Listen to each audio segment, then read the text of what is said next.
அதிசயம் அதிசயம், அன்பரின் ஜனிப்பு அதிசயம், அன்பரின் பிறப்பு அதிசயம்.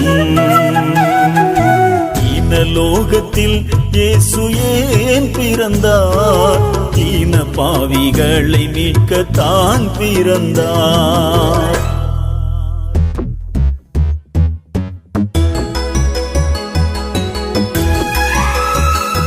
கிறிஸ்துவுக்குள் பிரியமானவர்களே, ஆண்டவராகிய இயேசு கிறிஸ்துவின் ஈடு இணையற்ற நாமத்திலே உங்களை நான் வாழ்த்துகிறேன்.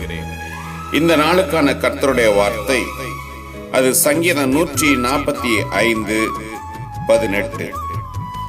தம்மை நோக்கி கூப்பிடுகிற யாவருக்கும், உண்மையாய் தம்மை நோக்கி கூப்பிடுகிற யாவருக்கும் கர்த்தர் சமீபமாய் இருக்கிறார்.